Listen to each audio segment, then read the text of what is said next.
आप सभी को वेलकम करता हूं हमारी YouTube चैनल ग्लोयर स्टडी पर।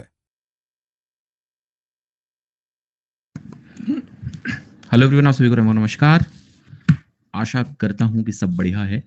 मुझे सीधा ये बताओ कि कितने क्वेश्चंस हम लोग कर चुके हैं। ठीक है, तो will activate Arjuna mode immediately and start the class. ठीक है, so just want to know कि कितनी क्लासेस हम लोगों ने कैसे करा, कितने क्वेश्चंस कर लिए थे हम लोगों ने, नंबर ऑफ क्वेश्चंस। ये 2 आफ्टर क्या होता है, 89 कर लिए थे, 89। ठीक है, तो will go to question number 90 और समथिंग ना, 89 हो गए थे, 90 भी हो गया था। कैसी बातें कर रहे हो, पहले सवाल छोड़ के भाग गए थे तुम लोग। 90 सवाल पूरे कर लिए थे हम लोगों ने। ठीक है, तो हमारे हैं यहाँ पर इनकम टैक्स बेस्ड क्वेश्चन। ठीक है, 90 क्वेश्चन कर लिए थे। अब ये सवाल समझते हैं इनकम टैक्स बेस्ड क्वेश्चन ये क्या होता है, मतलब what is the concept behind these questions. तो एक ही पर्टिकुलर क्वेश्चन है जो हमें समझना है कि जैसे किसी की इनकम जो होती है ना, जैसे सरकारी जब काम करने तुम जाओगे ना, तो एक आपकी ग्रॉस इनकम होगी। ठीक है, ग्रॉस इनकम का मतलब होता है कुल पैसा जो तुम्हारा महीने में बनेगा। Okay, clear? इसको बोलेंगे ग्रॉस इनकम, कुल पैसा जो मतलब बनेगा तुम्हारा महीने में। लेकिन इसमें क्या होता है, बहुत सारे डिडक्शंस होते हैं। एक्चुअल सैलरी में तो मल्टीपल डिडक्शन होते हैं। प्रोफेशनल टैक्स कटता है, इनकम टैक्स कटता है, पता नहीं क्या क्या टैक्सेस कटते हैं। बट हमें बहुत ही सिंपल सिनेरियो लेके चलना है कि हमारी एक ग्रॉस इनकम है और उस इनकम के 2 कंपोनेंट हैं। एक है नेट इनकम, जो पैसा नेट होगा जो आपको मिलेगा, और एक है हमारा कि इस पे कुछ इनकम टैक्स लगेगा। तो आपके क्वेश्चन पर्पस के लिए आपको अपनी इनकम के 2 कंपोनेंट मानने हैं। ग्रॉस इनकम, इस पे कुछ इनकम टैक्स लगेगा, अगर वो हटा दे तो नेट इनकम होगा। भाई टैक्स जो इनकम जाता है वो सरकार नहीं देती है, वो पैसा भी तुम ही देते हो। तो अगर मैं आपकी इनकम में से नेट इनकम टैक्स हटा दूं, इनकम टैक्स वाली रकम, तो आपकी जो पैसा बचेगा उसको हम नेट इनकम कहेंगे। अब देखिए सवाल कैसे बनता है, किस प्रकार का ये प्रश्न एग्जाम में बनता है। बहुत ही सिंपल सा सवाल होता है। वो आपसे इनकम टैक्स का रेट पूछ लेगा। ठीक है, कि रेट बता दो कितना है। इस तरह के प्रश्न बनते हैं सिंपल से। तो अभी मैं आपको समझाता हूं यहां पर कि देखो ग्रॉस इनकम जो आपकी होगी ये तो फिक्स रहेगी। मतलब मैं अगर आपसे एक छोटी सी बात पूछूं, मैं आपसे एक छोटी सी बात पूछूं, जस्ट मिनट प्लीज।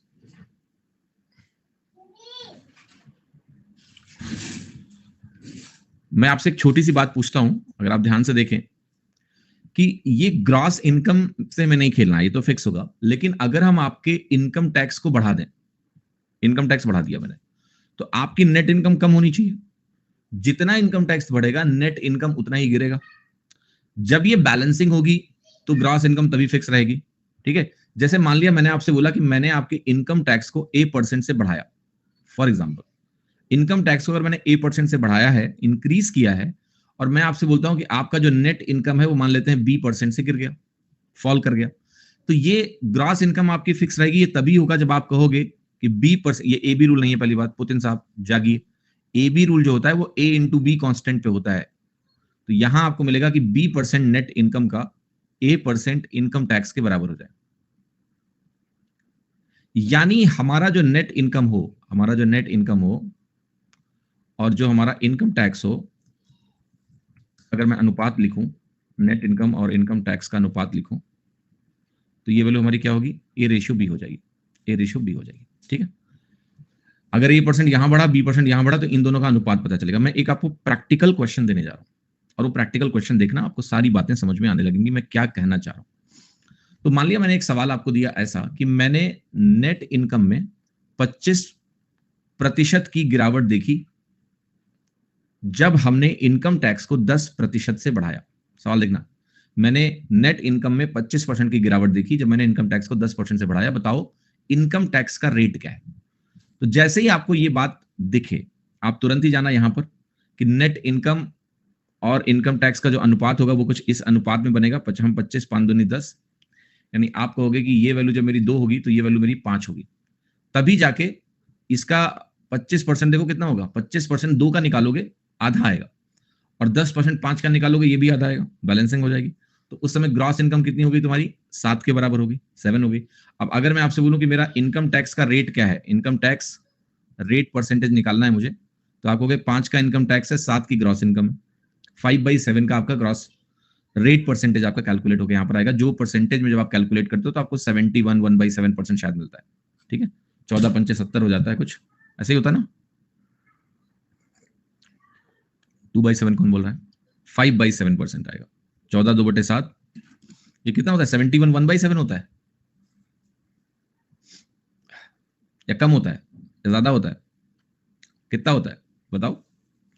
14 2/7 को हम मल्टीप्लाई करते हैं 5 से, तो 14 पंचे 70 बनता है, 71 3/7% बनेगा ये। ठीक है, 71 3/7% होता है। ठीक, that is the practical case. This is the practical case जिस पे आपका पूरा सवाल बेस्ड होगा। कुछ फार्मूला रटने की आवश्यकता नहीं है। ठीक है, अब मैं आगे बढ़ता हूं, मैं एक सवाल दिखाता हूं, वहां से आपको ज्यादा बेहतर समझ में आएगा। सवाल आ जाओ, पहला सवाल जैसे आपको कुछ दिया हुआ है और इसके जो भी जितने भी वेरिएशंस होंगे वो सारे वेरिएशंस आपको दिख जाएंगे। सवाल देखिए, जैसे कह रहा है सैलरी एक मिस्टर जेड है, इनकी हमने इंक्रीज की है 4800 रुपए से, और जो रेट ऑफ टैक्स है वो हमने, और टैक्स के और भी वेरिएशन है। एक वेरिएशन तो मैंने यहाँ आपका लिख दिया जो बहुत ही क्लासिकल क्वेश्चन इस पे बनते हैं। अभी सवाल आएगा तो क्लियर होगा, अभी परेशान ना हो, ये बेसिक मैंने कुछ समझाया है। इसके अलावा भी टैक्स के बेसिस पे और भी तरह के सवाल होते हैं, वो भी सवाल इसमें आपको मिल जाएंगे। अभी देखिए करके इसको करते हैं। तो मिस्टर जेड की सैलरी को 4800 से बढ़ाया हमने, रेट ऑफ टैक्स हमारा 2% से कम हो गया। अगर नया टैक्स रेट हमारा 100% 10% हो जाता है, नया टैक्स रेट यानी पहले कितना था 12 रहा होगा, 2% कम होकर 10 हो गया, तो बनाना है इनिशियल इनकम मिस्टर जेड की क्या थी अगर टैक्स पेड बाई हिम बराबर है दोनों सिचुएशंस में। तो हमने सैलरी को 4800 से बढ़ाया है और टैक्स रेट को 2% से हमने कम किया है। अब एक चीज आप मुझे बताओ कि शुरू की सैलरी को हम मान लेते हैं एक्स है, बाद की सैलरी को हम मान लेते हैं कि वाई है। यहां आप 12% टैक्स दे रहे हो, यहां आप 10% टैक्स दे रहे हो, क्या दोनों बराबर है? यस। ऐसा तभी हो सकता है जब मेरा एक्स और वाई का अनुपात ही 5:6 का हो, 10/12। जब आपने ऐसा लिखा तो आपने कहा क्वेश्चन, लेकिन मुझे पता है कि क्वेश्चन में वाई एक्स से 4800 ज्यादा है, आप करो 1 यूनिट ज्यादा है, ये 1 यूनिट 4800 के बराबर है। अब हमें क्या निकालना है कि इनिशियल इनकम क्या है, तो एक्स की जो इनिशियल वैल्यू है वो 5 × 4800 है, और 5 × 4800 तो हमारा 5 को हम 10/2 लिखते हैं, तो ये वैल्यू हमारी 24,000 के बराबर हो जाती है। आंसर मेरा बी है। ठीक है, सिंपल सा सवाल है, पहले की इनकम एक्स बाद की वाई, और पहले रेट 12% बाद में rate 10%। Next question, question number 92 देख लेते हैं। इनकम एक आदमी का हमने बढ़ाया 12,000 और जो टैक्स रेट है उसको हमने रिड्यूस किया है 18% से 15%, जबकि इन दोनों सिचुएशंस में 30% इनकम टैक्स फ्री है, मतलब 30% इनकम पे टैक्स नहीं लगेगा। आपको इनिशियल इनकम बतानी है इस आदमी की अगर tax paid by him in equal in both situation. सवाल को बहुत समझना, बहुत बढ़िया सवाल है। इनकम शुरू में हम मानेंगे फिर से वही कि एक्स है, इनकम टैक्स का रेट 18 से हमने 15% कर दिया। तो पहले रेट कितना था? 18% था, तो मैं यहां पर लिखूंगा 18% इंटू एक्स इंटू, एक चीज और देखना ध्यान से कि 70% इनकम पे ही इनकम टैक्स लगेगा, तो 30% पे लग ही नहीं रहा है, तो यहां आप लिखो 70% ऑफ 18%, और इंटू इसलिए लगा रहा हूं कि ऑफ का मतलब इंटू ही होता है।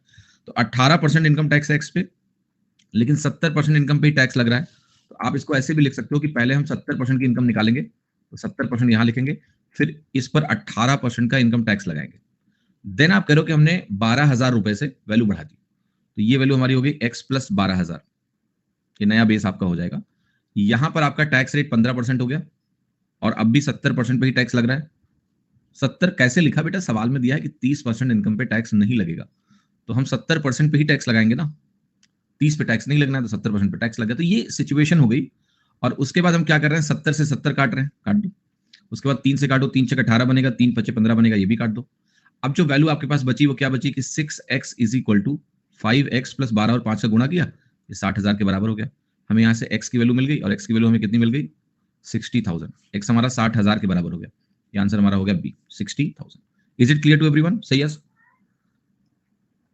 कि हमारी वैल्यू 60,000 के बराबर हो गई और हमारा मान बी निकल के आ गया 60,000। ठीक है, कुछ सवाल में नहीं है कॉम्प्लेक्सिटी।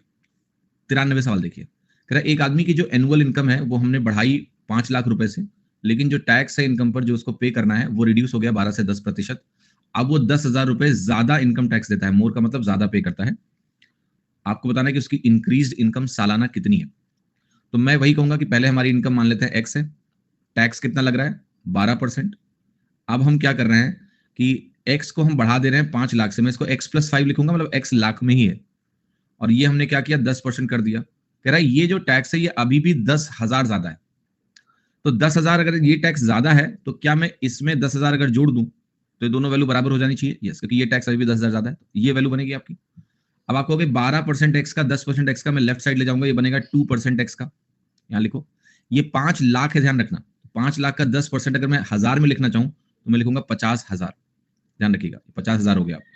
माइनस हमने क्या किया, 10,000 किया, तो ये वैल्यू हमारी कितनी होगी 40,000। अब मैंने इसको थाउजेंड्स में लिखा 40,000, तो 2% मैंने एक्स का लिख दिया 40,000। एक्स की वैल्यू अगर आपको लिखनी हो तो कितनी होगी, ये 40,000.4 लाख है। 2 से डिवाइड करोगे तो एक्स की वैल्यू 0.2 लाख आई। एक्स की वैल्यू एक्चुअली में 20 लाख आई। हमें एक्स नहीं लगाना है, हमें बढ़ी हुई इनकम लगाना है। तो बढ़ी हुई इनकम हमारी 25 लाख होगी, 5 लाख बढ़ गई ना 20 से, तो आप कहोगे 25 लाख हमारा आंसर है। गलती मत करना, एक्स उत्तर नहीं लगाना है, हमें x+5 उत्तर लगाना है। तो ये सभी लोग समझ लो कि मैंने यहाँ 5 को 50,000 इसलिए लिखा क्योंकि यहाँ x 5 लाख में माना हुआ है मैंने। तो मैं चाहूँ तो 0.5 लिख सकता हूँ, बट फिर इसको मुझे 0.1 लिखना पड़ेगा अगर लाख में लिखूंगा तो। कुछ समझ में नहीं आ रहा है। अंकित नाम के लड़कों को समझ में क्यों नहीं आता, ये वही लड़का है क्या? ऐसा कैसे, मतलब इसमें क्या समझ में नहीं आ रहा? हाँ, अंकित तो कई सारे हैं। हाँ जी, चलो। तो मैंने क्या लिखा बेटा कि 12% जब टैक्स रेट है तो ये टैक्स हो गया। अब बस ये ध्यान रखना कि यहाँ एक्स आप 1000 में मानोगे, थोड़ा सा मैं ऐसा लिख देता हूँ, इसको ऐसा करो तुम 50,000 लिख लो, 5 लाख है ना, लिख लो 500,000 ही लिख लो। अब शायद समझ में आ जाएगा। तो एक्स 1000 में आ गया, अब एक्स की वैल्यू यहाँ 40,000 है, काटोगे 20,000, 20 लाख हो जाएगी। अब सही, ऐसे लिख लो, ठीक है।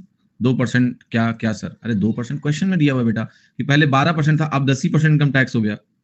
तो जब अंतर निकालोगे 10% यहाँ 12 यहाँ माइनस करोगे 2% ही बचेगा ना। बेसिक इक्वेशन है। विदाउट एक्स नहीं, कुछ सवालों में एक्स लिख लो, ठीक है, सरल रहता है जीवन, लिख लो, कोई दिक्कत की बात नहीं है।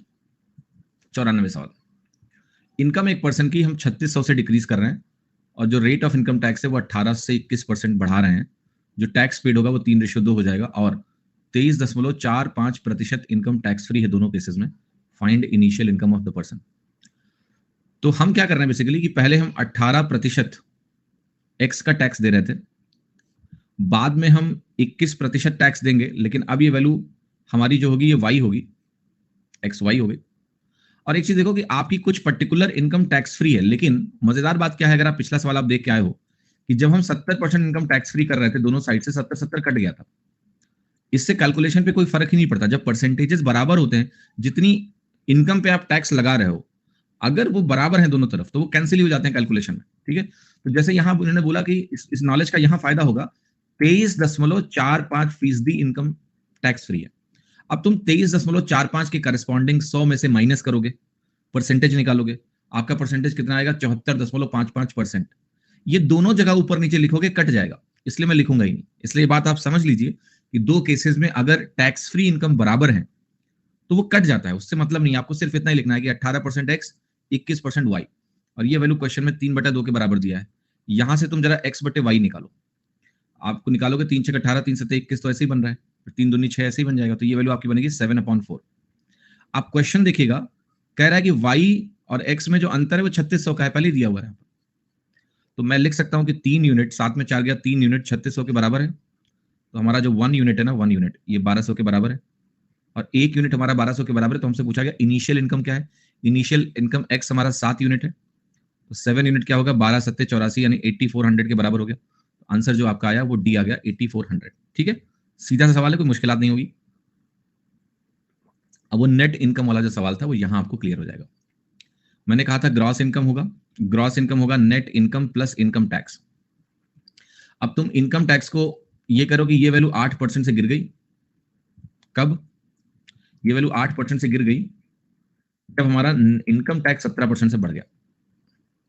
तो मैंने आपको ये बोला था कि जब भी ऐसा होगा तो इन दोनों का रेशियो 17:8 बन जाएगा। ये ग्रॉस इनकम 25 के बराबर हो जाएगी। और अगर मुझे इनकम टैक्स का परसेंटेज निकालना है तो आप कहोगे 8 इनकम टैक्स है, 25 ग्रॉस इनकम है, इसी का परसेंटेज मुझे निकालना होता है। तो ये वैल्यू आती है 8/25 × 100, जो कि होता है 32%, 32%। तो मैंने आपको यही बात समझाई थी, मैं फिर से रिपीट कर रहा हूं कि ग्रॉस इनकम 2 कंपोनेंट से मिलकर बनी हुई है। और अगर ग्रॉस इनकम कांस्टेंट है, जब भी हम बात करेंगे इनकम टैक्स बढ़ा और नेट इनकम गिरा, तो नेचुरली ग्रॉस इनकम को कांस्टेंट मान के चलना पड़ेगा। ठीक है, तो ग्रॉस इनकम हमें फिक्स रखना है, तो जितना इंक्रीज नेट इनकम में होगा उतना ही डिक्रीज इनकम टैक्स में होना चाहिए। यहाँ का डिक्रीज यहाँ के इंक्रीज के बराबर होगा, तभी ग्रॉस इनकम फिक्स होगी। तो यहाँ बेसिकली ये कैसे होता है, फिर से समझा देता हूँ कि 8% आप नेट इनकम में निकालो तो ये होगा नेट इनकम में इतनी डिक्रीज हुई, ये 17% ऑफ इनकम टैक्स के बराबर होना चाहिए। जब ये डिक्रीज और इंक्रीज बराबर होंगे तभी हमारा यहाँ जितनी कमी है और यहाँ जितनी बढ़ोतरी है बराबर हो जाएगा, ग्रॉस इनकम फिक्स हो जाएगा। तो हम यहाँ से लिख सकते हैं कि नेट इनकम का इनकम टैक्स से जो अनुपात है वो 17:8 का है। मतलब जो यहाँ इंक्रीमेंटल चीजें हैं उसको हमने रिवर्स करके यहाँ मारा और आपकी वैल्यू आ गई 17/8 तो आपने कहा 8/25 × 100 32% का मेरा इंटरेस्ट है। ये सीधा सा लॉजिक है, इसकी फॉर्मूले दुनिया रट के रखती है, एक लाइन का लॉजिक समझ में नहीं आता लोगों को। ठीक है, अब आते हैं देखो वेन डायग्राम बेस्ड क्वेश्चन पे। और वेन डायग्राम बेस्ड क्वेश्चन में घुसने के पहले जैसे किस प्रकार के सवाल होते हैं, 2 का वेन डायग्राम, 3 का Venn diagram, maths, English, Hindi. तो बहुत छोटी सी जानकारी है जो मैं आपको यहाँ पर देता हूँ वेन डायग्राम पे, बहुत गहराई में नहीं घुसना है, बेसिक क्वेश्चन वेन डायग्राम को बेसिक तरीके से समझना है, वो मैं जल्दी से समझा देता हूँ। बहुत खतरनाक थियरी नहीं है, बस मेरे साथ अगर बने रहोगे तो मैं सिखा दूंगा, साथ बने रहो बस। ठीक है, तो मैं वेन को बहुत जल्दी समझाऊंगा आपको। तो पहला काम आप ये करो कि बस एक चीज ये देखो कि मैंने एक वेन डायग्राम बनाया, ऐसा इक्वल नहीं रहे तो फ्री टैक्स तो लगा दो, 60% है 60 लिखो एक तरफ, 70 है 70 लिखो, नहीं कटेगा बस, और क्या फर्क है, वो तो बहुत सिंपल चीज है ना। सो अब देखो ध्यान से यहाँ पर, जैसे लेट्स से एक क्रिकेट मैच हो रहा है, अब उस क्रिकेट मैच में 2 टीमें हैं लेट्स से, और उन 2 टीमों में बढ़िया मैच शुरू हुआ तो 11 खिलाड़ी इनके अपने अलग हैं और 11 खिलाड़ी इनके अपने अलग हैं, नथिंग कॉमन। मतलब ये 11 लोग बिल्कुल अलग अलग लोग हैं, 1 2 3 4 5 6 7 8 9 10 11, यहाँ भी 1 2 3 4 5 6 7 8 9 10 11, मस्त, कोई इंटरसेक्शन नहीं, नथिंग, नो प्रॉब्लम। बट कई बार आपने मैच खेला होगा तो देखा होगा खिलाड़ी कम पड़ जाते हैं, तो खिलाड़ी कम पड़ गए तो आपने कहा कि यार एक खिलाड़ी को तो कॉमन बनाना पड़ेगा। किया ऐसा खेल के नहीं जीवन में, कॉमन बन गया खिलाड़ी, कुछ लोग कहेंगे हम क्रिकेट ही नहीं खेलते हैं, कोई भी गेम मान लो तो आई डोंट केयर, ठीक है, नॉट ओनली क्रिकेट बट कि खिलाड़ी कम पड़ गया, अब एक खिलाड़ी को हमने बनाया कॉमन। तो अब खिलाड़ी बेसिकली क्या है, देखो यहाँ पर 11 खिलाड़ी कैसे पूरे होंगे, एक कॉमन बनेगा, यहाँ भी 11 बनेंगे, कैसे, एक खिलाड़ी दोनों में है, ये वाला खिलाड़ी, तो यहाँ पर 1 2 3 4 5 6 7 8 9 10 अपने हैं, 1 2 3 4 5 6 7 8 9 10 अपने हैं, और एक कॉमन है। तो जब मैं इस सर्कल को काउंट करूंगा टीम ए को और टीम बी को, तो टीम ए में भी 11 है जिसमें एक बार ये आ चुका है, 10 ये और 1 11, और टीम बी में भी 11 है, 10 ये और 1 11। क्लियर है? अब मेरा पॉइंट क्या है कि अगर मैं आपसे पूछ बैठूं कि बताओ कितने लोग हैं, कितने लोग हैं, टीम 2 की 11 की है, बट क्या 22 लोग हैं? नहीं। आप कहोगे कि 11 + 11 जो आपको 22 दिख रहे हैं ना, इसमें ये एक आदमी 2 बार काउंट हुआ है, इसको घटाना पड़ेगा। भाई ये आदमी इस सर्कल यानी 11 में काउंट हो गया एक बार, फिर जब ये 11 तुम लिख रहे हो यहां पर, तो ये आदमी क्या हुआ, दोबारा काउंट हो गया। एक हमने घटा के किया क्या है कि ये जो 2 बार की काउंटिंग है ना इसकी, ये हमने एक बैलेंस करी। ठीक है, क्या इसको एक अल्टरनेट तरीके से भी समझ सकते हैं कि जब 2 हम सर्कल्स के एलिमेंट्स को जोड़ते हैं तो टोटल वैल्यू एक्स्ट्रा आएगी, कितनी एक्स्ट्रा आएगी, जितने लोग कॉमन है। जैसे 11 11 को हमने जोड़ा तो 22 आया, आना 21 चाहिए था, ये एक एक्स्ट्रा क्यों आया है, क्योंकि वो एक एक्स्ट्रा दोनों में मौजूद है, कॉमन है। अब इसको वेन के रूप में अगर हम रिप्रेजेंट करने जाएं बेटा, तो ध्यान रखना इस पूरे सर्कल में जो 11 वैल्यूज आ रही हैं इसको हम बोलते हैं n A, number of elements in A. इसको हम बोलते हैं n B, number of elements in B, इसमें ये काउंट होता है। और इस रीजन को हम बोलते हैं, जो अंदर है ये कॉमन वाला रीजन जो है, इस वाले रीजन को, जो कॉमन रीजन है जो दोनों में मौजूद है, इसको हम बोलते हैं एन ए इंटरसेक्शन बी, या एन ए एंड बी, जो ए और बी दोनों में है, इसको, इसका ये रिप्रेजेंटेशन है। और ये जो पूरी ओवरऑल वैल्यू है ये, इसको हम बोलते हैं एन ए और बी, जो ए में भी हो या बी में भी हो, इसको ऐसे पढ़ते हैं एन ए यूनियन बी। तो ये बेसिक रिप्रेजेंटेशन है। तो ओवरऑल फॉर्मूला क्या कन्वर्ट होता है यहाँ पर कि एन ए यूनियन बी, मतलब टोटल अगर मुझे निकालने हो कि जो लोग ए में हो या बी में हो, एन मतलब नंबर ऑफ एलिमेंट्स, संख्या को रिप्रेजेंट कर रहा है, तो कह रहा है नंबर ऑफ एलिमेंट्स ए या बी दोनों में मौजूद कुल कितने लोग हैं। तो आप कहोगे ए में जो लोग हैं उनको ले लो, बी में जो लोग हैं वो ले लो, लेकिन ये भी देखना पड़ेगा कि जो लोग दोनों में कॉमन है वो इस प्रोसेस में 2 बार काउंट हो चुके हैं, उनको एक बार हमें हटाना पड़ेगा। तो ये एक फॉर्मूला रिप्रेजेंटेशन है, ये एक फॉर्मूला रिप्रेजेंटेशन है इस सिचुएशन का। बट जो लोग सिर्फ फॉर्मूला जानते हैं ना, वो सिर्फ बर्बाद होते हैं। सवाल बिल्कुल सीधा सीधा आया तो होगा, वरना उनसे होने वाला है नहीं, ठीक है। लेकिन इसमें कुछ और चीजें हमें समझनी चाहिए। पहला, अगर मैं आपसे पूछूं कि मुझे बताओ कि ओनली ए वाले कौन से लोग हैं, ओनली ए का मतलब जानते हो, केवल ए वाले लोग, और कोई नहीं चाहिए हमको, केवल ए चाहिए। तो केवल ए जानते हो क्या होगा आपका, हम एन ए वाले रीजन में से एन ए इंटरसेक्शन बी वाला घटा दें। अगर मैं बात कर रहा हूं सिर्फ इस रीजन की कि केवल ए वाले लोग कौन से हैं, तो मुझे ए और बी दोनों में मौजूद लोग नहीं चाहिए, मुझे इस रीजन की बात करनी है। I am talking about this region only. Is it clear or not? Yes, समझ में आ रहा है मैं किस रीजन की बात कर रहा हूं? क्लियर? जस्ट सेक। ठीक है, ओनली बी रीजन की बात करें तो ओनली बी रीजन आपका ये वाला रीजन है जिसमें खाली बी है, ए ना हो, ये रीजन हमारा ओनली बी रीजन कहलाता है। ऑलराइट, तो दिस इज द रीजंस कि अगर हमें मतलब इसके बारे में पूछा जाए तो मैं यहां ओनली बी लिखूं तो only, कुछ रटना नहीं है, सिर्फ देखना है, समझना है। N B minus N A intersection B कहां प्लस होना चाहिए? पिटाई कर दूंगा अभी तुम्हारी। एन ए का मतलब है पूरा सर्कल एन ए, इसमें से ये घटाना पड़ेगा तो ओनली ए आएगा। हाँ जी, क्लियर? अगर आप वैल्यू कैलकुलेट करोगे तो 10 यहां आया, 10 यहां आया, जो केवल ए में है, बी में ना हो, ओनली ए उसको बोलते हैं। एनीवे, अब जरा वेन डायग्राम की जो अंडरस्टैंडिंग है उसको मैं जरा आपकी टेस्ट करता हूं कि आपको कितना आता है वेन डायग्राम। राइट, तो मैंने लिखा कि एक सिटी है, उस सिटी में ध्यान से देखना, उस सिटी में न्यूज़पेपर ए पढ़ने वाले लोग 500 हैं, न्यूज़पेपर बी पढ़ने वाले लोग 700 हैं।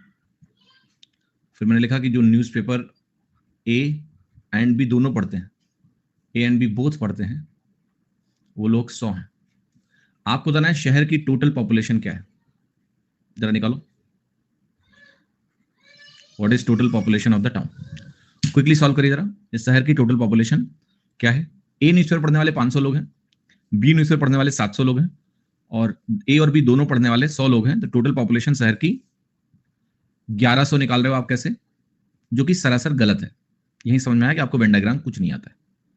7 5 12 माइनस, तो आप क्या कर रहे हो? आप कह रहे हो कि हम फॉर्मूला लगाएंगे N A union B is equal to N A plus N B minus N A intersection B. ये हो गया 500, ये हो गया आपका 700, ये हो गया -100, ये वैल्यू आपकी 1100 आई। ये 1100 पता है क्या है? कई लोगों ने अब 1300 उत्तर निकालना शुरू कर दिया जब मैंने बोला 1100 गलत है। तो ये 1100 है कि वो लोग जो न्यूज़पेपर ए पढ़ रहे हैं या बी पढ़ रहे हैं उनका टोटल 1100। ये शहर की पॉपुलेशन कैसे हो सकती है टोटल? नहीं, ये तो ओवर जजमेंट हो गया ना आपका। मैंने कहा एक शहर में 500 लोग अखबार ए पढ़ते हैं, 700 लोग अखबार बी पढ़ते हैं, दोनों पढ़ने वाले 100 लोग हैं। शहर की जनसंख्या क्या है? शहर की जनसंख्या आप नहीं बता सकते हो, इसलिए नहीं बता सकते हो क्योंकि शहर में बहुत सारे लोग होंगे जो जैसे बच्चा है छोटा सा, पढ़ता ही नहीं अखबार, वो तो फाड़ता है। कई लोग इनको हो सकता है पढ़ना ही ना आता हो।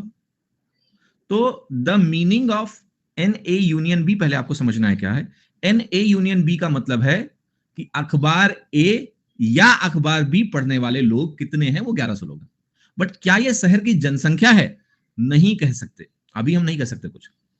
अब यह सवाल का उत्तर 1100 कब हो सकता है? कब? जब क्वेश्चन ऐसा दे दे, सवाल की लैंग्वेज ऐसी हो जाए कि there is a city in which everyone reads either newspaper A or B। अब मजेदार बात देखो,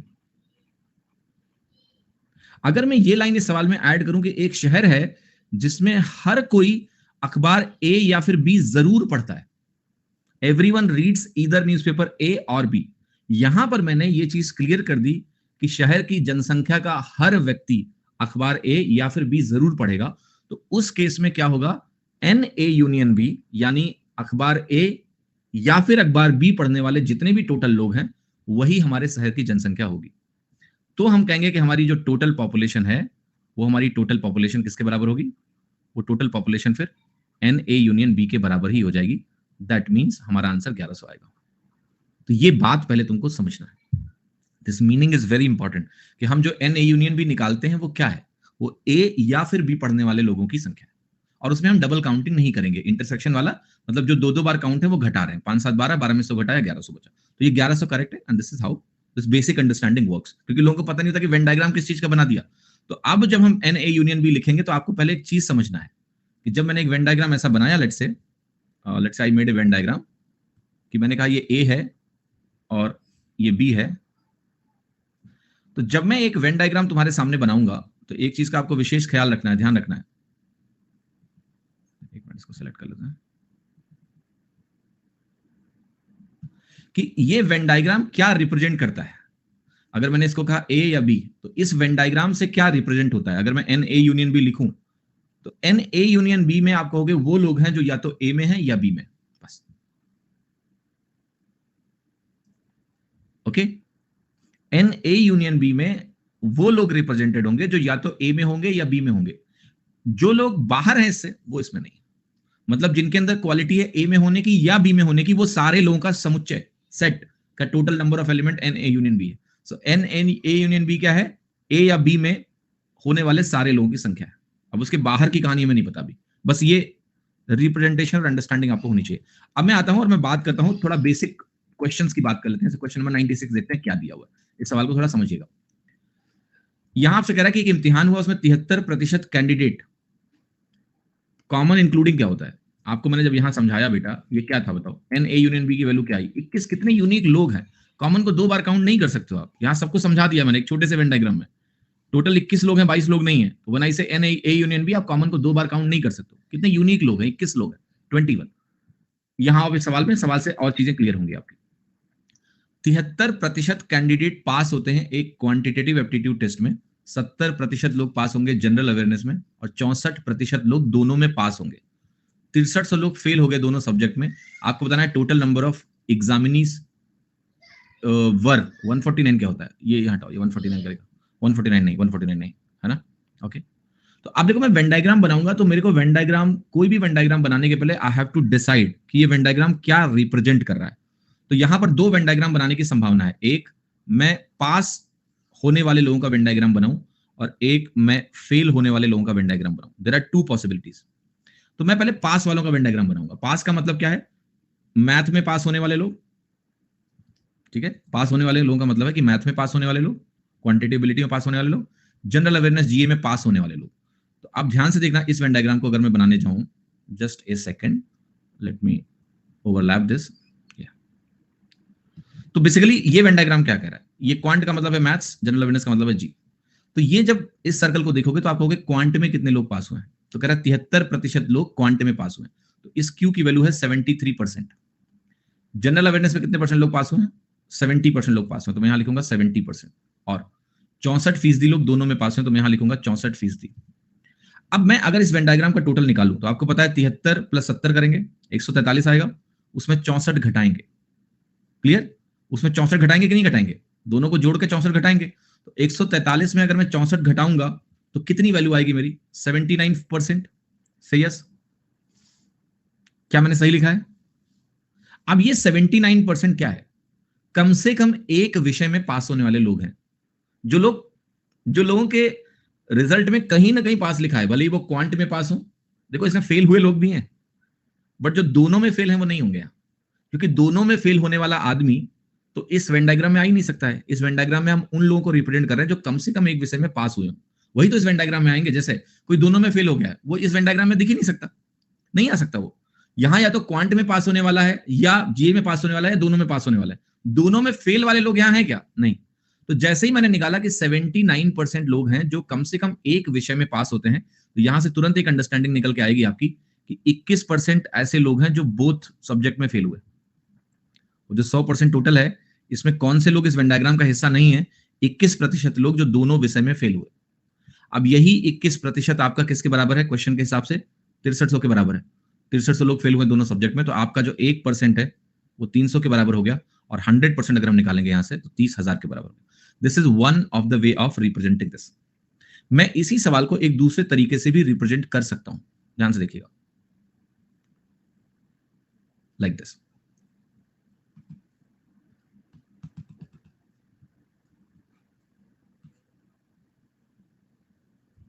मेरे को एक सवाल का उत्तर चाहिए आप सभी से, ध्यान से देखिए, फेल का वेन डायग्राम बना रहा हूं। 64% लोग अगर दोनों में पास हुए हैं, तो क्या 36% ऐसे लोग होंगे जो दोनों में पास नहीं हुए होंगे, या फिर हम बोले कम से कम एक सब्जेक्ट में फेल हुए होंगे। तो फेल का जब वेन डायग्राम आप बनाओगे तो यहां 36 लिखोगे। 64% अगर दोनों में पास हुए हैं, तो 36% ऐसे लोग हैं जो दोनों में पास नहीं हुए, यानी कम से कम एक विषय में तो फेल हुए हैं। 36% मैं यहां लिखूंगा। फिर मैं आऊंगा क्वांट्स में, 73% लोग क्वांट्स में पास हो रहे हैं, तो 37% लोग क्वांट में फेल हो रहे हैं। जीए में 70% लोग पास हो रहे हैं, तो 30% लोग फेल हो रहे हैं। अब अगर आप इस वेन डायग्राम का यूज करो तो आप ये वैल्यू लिख सकते हो, दोनों में फेल होने वाले लोग ये 37 और 30 का टोटल है 67, लेकिन यहां आना कितना चाहिए 36, तो यानी 27 एक्स्ट्रा क्यों आया, क्योंकि यही 27% लोग होंगे जो दोनों में फेल हुए होंगे।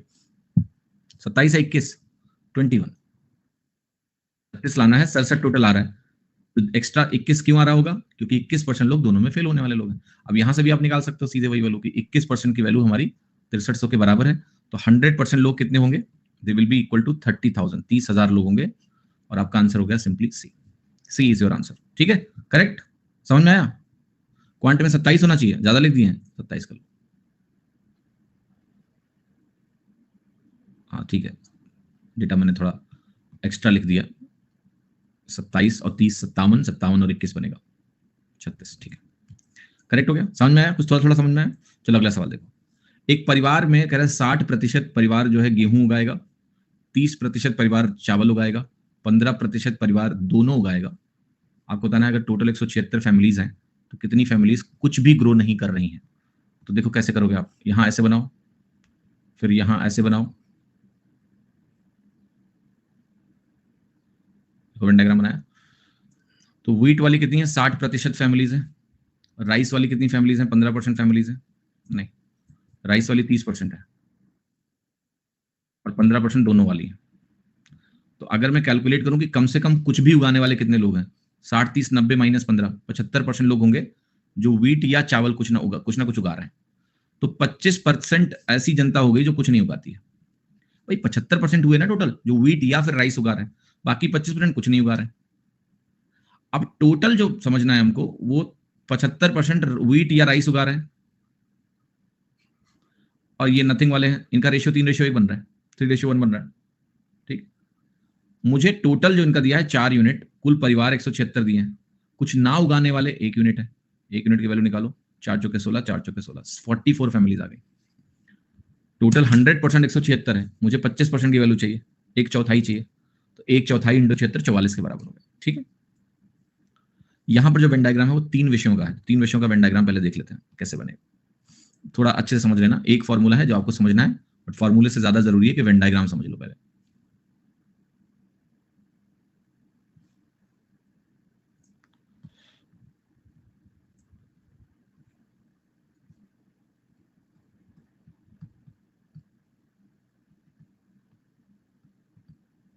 वेन डायग्राम के सवाल एसएससी में आज तक कभी भी बहुत कठिन सवाल नहीं पूछे गए, तो घबराने का नहीं, बेसिक पे ही सवाल आएगा, बट वेन डायग्राम समझने में बुराई नहीं है। ठीक है, ठीक से समझ लिया जाएगा। तो मैंने कहा ये मान लेते हैं ए है, ये बी है और ये सी है, ये 3 का वेन डायग्राम है, इसको बहुत अच्छे से सुनना है और समझना है। अब कुछ रीजंस हैं जिसके बारे में मैं बात करूंगा, जिसको आपको देखना है। जैसे एक रीजन ये है, ये जो पर्टिकुलर रीजन है अगर आप ध्यान से देखो, ए बी सी तीनों में आ रहा है। ये रीजन ए में भी है, ये रीजन बी में भी है, ये रीजन सी में भी है कि नहीं है? यस। तो हम इस पर्टिकुलर रीजन को, जो ये वाला रीजन है इस कलर का, इसको हम क्या बोलते हैं? इसको हम बोलते हैं n A intersection B intersection C.